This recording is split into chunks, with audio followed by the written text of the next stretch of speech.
I've been aware of Dan and a fan of his playing for years, but um, maybe had only ever been introduced to him like once or twice. Mainly like going to like the Bop Stop Jam or going to see Alabora or just Dan's around. But we do kind of exist in different worlds. So I just I was kind of surprised when he asked me because I didn't even know if he was really like aware of me at all or would be interested in my music at all. So um I don't know if somebody put it in his ear to ask me or if he found me on his own. I don't really know, but I'm thankful to be a part of this project. He did mention to me that everybody knows you, and you seem to be playing quite a lot, although, that's probably a relative term based on what's been happening over the last 10 or 15 or 20 years. Mm. But the style that you have is kind of not just singer-songwriter stuff, but very stripped down, let's say. And so I'd like to know how you selected the material that he arranged and how you feel about having a very personal, very intimate kind of music, the kind of music you seem to make, um, expanded to this larger context.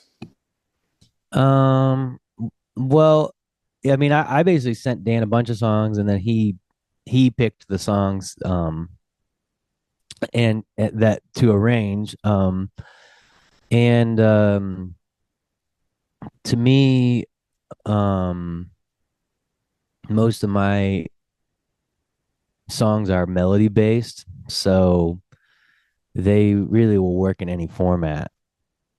They're just built in a way that um they can be played by a person at a piano or they could be played with a bigger ensemble like Dan has put together for this. So yeah, but at the same time, it's really up to like Dan's creativity in terms of I didn't know what to expect, but I think I don't know. It's an interesting meeting of worlds, kind of the way that these are gonna turn out. And I've really only heard him one time so far because we had a rehearsal. But um, I don't know if that answered the question or not. Yeah, sure. What are the songs that are going to be your songs that he's arranged for the mixtape concert? Tell me a little about the material. Um, One of them is a song called "In the Arctic," which is like I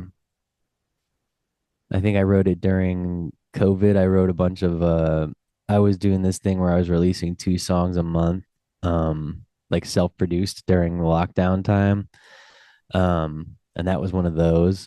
Um, there's another song called "Planets Don't Touch," which also was like during that time. That one is more of a ballad, I guess. There's actually two ballads that got picked. And Then the other one is a song called "The Tune the Night Owls Sing," which is a song that I wrote for my friend Jacob Wynn that passed away this past year. I don't know if you knew Jacob at all, but he is an amazing musician, played the trumpet, but also uh, a great singer songwriter as well. Sort of more like he kept that a little more like that's not as much as what he would get called for, but yeah, I had actually written the piece of music and sent it to Jacob, and that was like the last text interaction I had with him was him like responding to that. And then when he passed, I just decided that not really decided, but just felt like that the song needed to have words that reflected a little bit of him and my relationship with him. Yeah. Um, you said you've heard one of these arrangements in rehearsal. Well, I've heard all of them, but only one time. Only one time. Okay. Yeah. Um, did anything surprise you about the way Dan arranged these, or delight you, or disappoint you, for that matter? I mean, it's no, I mean, yeah, nothing's disappointing about it because there's, I mean, I'm just thankful to get to work with this group of musicians. It's like Anthony Tadeo, Chris Cole's been some of my favorites for a long time. And Theron Brown, I was so we went to rehearsal. And I couldn't kind of believe it because I've always just like he looms large to me. Like, I used to hang out like in Akron a lot more often, and yeah, I mean, it's just it's an incredible group that he's put together, and I think I I I think it's cool that there's a little bit of ambition, but he also really like didn't. I was like, oh, what's gonna happen? Is he just gonna like reharm all my tunes? And he didn't do that. He really like was is thoughtful about everything that he's doing, Dan. So yeah, I think I mean it's cool to have horns. That's cool,